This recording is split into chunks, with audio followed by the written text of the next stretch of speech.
Yeah, hello everyone, Kiyan here, and I am stuck in a dungeon looking my way to solo leveling in Hebban Red. In this video, I will go over what a dungeon, different elemental dungeon theme, and guidance on how to clear them. My goal for you is to be able to put your character in auto without a care the word, but still be able to clear everything completely. If you want more guide like this, consider subscribing. It's free and you get an extra 0.0000001% luck in your next dungeon run. With that being said, let's get started.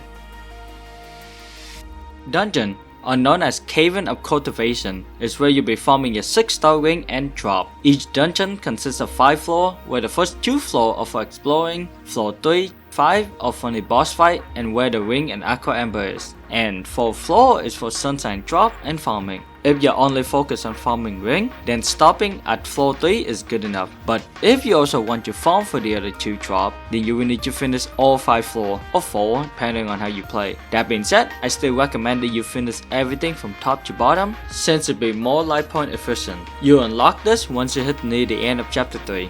Which is probably day 25 or so. This is the reason why speed clearing chapter 3 is important, because most of your gainable content will be unlocked after that chapter. There is also T dungeon, but it'll be a whole different video because this video is already long enough. The rule of dungeon is that you will start with a total of 100 energy, and each fight will cost 2 plus 3 times the number of turns it took to finish that battle. For example, if you cleared within 1 turn, then it will cost you 5 energy, and if you take 2 turns, it'll be 8 energy. One exception to that is extra turn, as boon or overdrive. Will not count toward that number, but rather it counts as 1 turn. For example, if you have 3 extra turns, it will only count as 1 turn.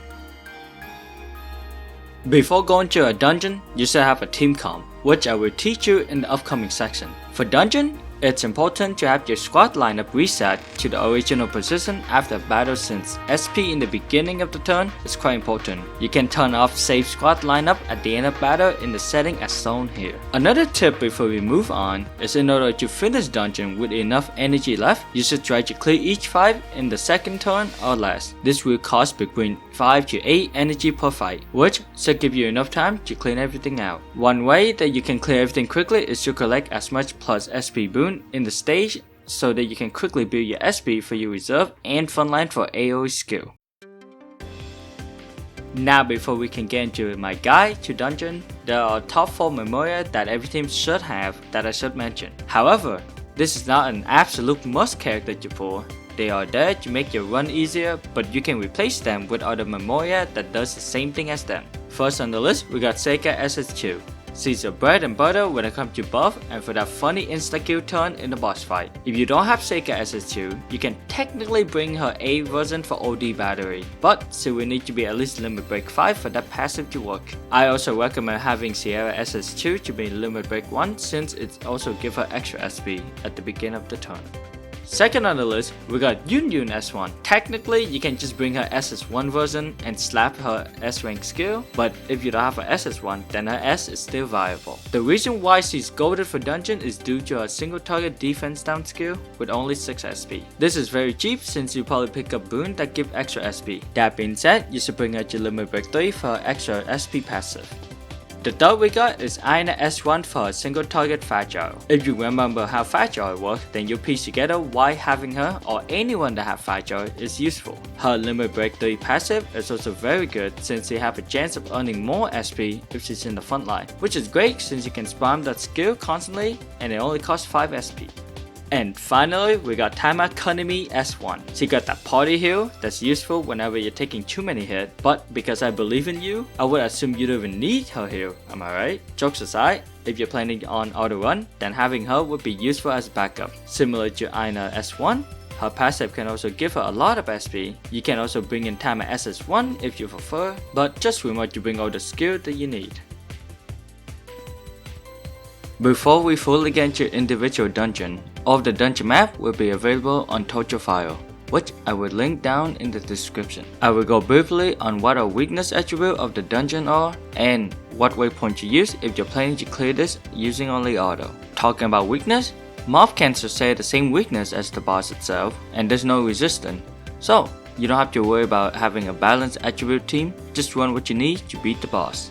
As for team, I will also go briefly over the last 2 slots in your team since I already talked about the Golden 4 earlier. This will not be the definite team since more and more characters will come out. And finally, in terms of ordering, you will need to clear the dungeon run the first time. Best if you 100% everything since it will be much easier for you to understand. I will show you the picture of the map, but just know that you will need to get there in your first run in order to see where it is. First on the list, we have Fire Dungeon. Most of the enemy will be weak to ice and slash attribute, so your 2 DPS will be ice and or slash. Good couple Memoria to bring are Dell SS2 for single target and Marie SS1 for AoE. In order to run this dungeon in auto, start floor 2 bottom waypoint. This is because along the way you pick up the frontline plus 1 SP per turn boon, which is useful because more SP mean more skill mean faster clearing time.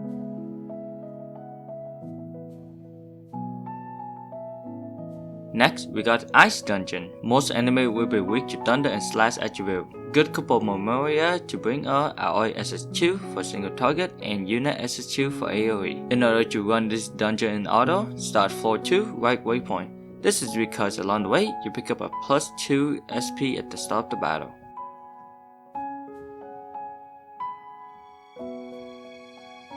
Next, we got Thunder Dungeon. Most enemies will be weak to fire and peace. Good couple Memoria to bring are Ruka SS1 for single target, Karen SS2 for AoE. Like always, start with floor 2 for auto. At the bottom waypoint to pick up backline plus 2 SP per turn.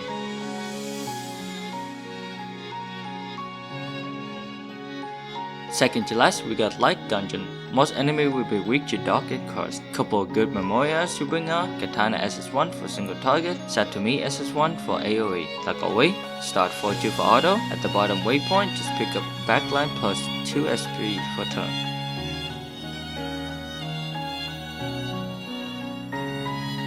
Lastly, we got Dark Dungeon. Most enemies will be weak to Light and Curse. Couple good Memorias to bring are Ruka SS2 for single target, Monica SS2 for AoE. Like always, start with 4-2 for auto. At the bottom waypoint to pick up backline plus 2 SP per turn.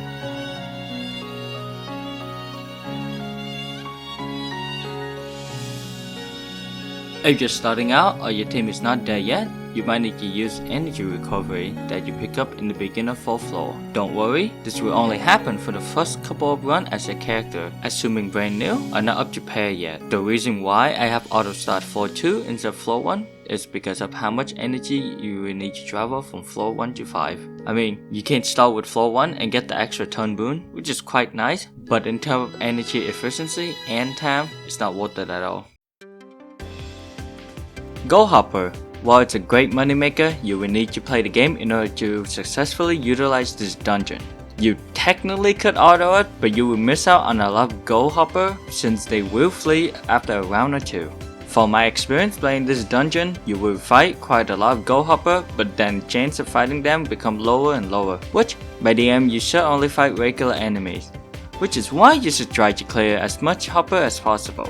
For this dungeon, you will have to 100% every floor because it's crucial for you to know where to go. I will show you the most optimized path that you can take in order to earn as much GP as possible. Goal Hopper are special enemy that take 1 damage per hit and require 18 hits in order to break and 1 to kill. Because Hopper will show up solo or as a group between 2 and 3, AoE and 3 hit skill will be very useful. They all can be stunned, so it will be useful to bring a debuffer in your team. For this dungeon, I recommend still bringing Yun S or SS1 and Tama SS1. The other 4 members will be used as 3 hit AoE DPS. All of the enemy here are easy as hell, therefore you will not need to bring any support. That is, if you don't fight special mock enemy, because they are a waste of time. In order to know which memory to use, I recommend checking out Tojo File since the list is quite long. If you're too lazy, this is where you should bring to your team. Feel free to pause the video.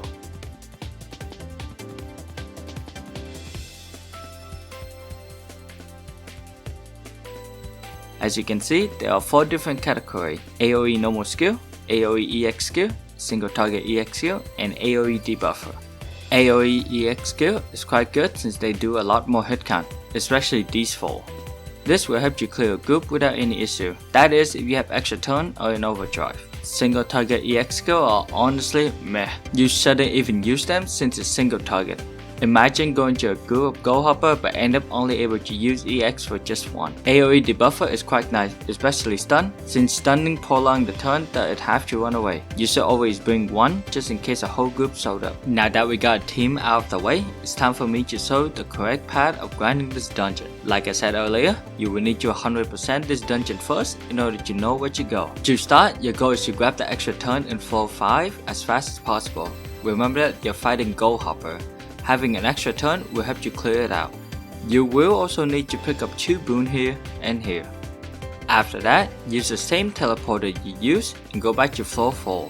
Here, you will also pick up another boon. Next, you will use the bottom teleporter in floor 5 just to pick up the extra GP. Then you teleport to floor 4 and run this path and this path. After that, it's floor 3 teleporter. You will need to take this path, this, and this. Then finally, floor 2 teleporter. You will need to take this path, which you can ignore the mini boss here if you like. After that, teleport back and you will go through floor 1. Floor 1 will be long as hell, so make sure you're ready for that. Once you finish with this run, quit. Reset if you need more GP. That is the correct way of running this dungeon while making your life easier. Hopefully by now you'll be able to run dungeon with ease. With that being said, once most of your characters are set and you grinded a total of 30 ring total, 6 plus 4 for each element, then you will almost never touch these dungeons again unless you need Sunshine and Aqua Ember. Honestly, once you have a very strong team, you can pretty much bring them to all the dungeon without worrying a thing. Just make sure you got that AoE DPS with you. If you have any question, don't hesitate to comment down below or join the Discord server that I'm in. With that being said, thank you for watching. If you liked the video, like and subscribe for more. If you don't, you know what to do. And I'll see you later.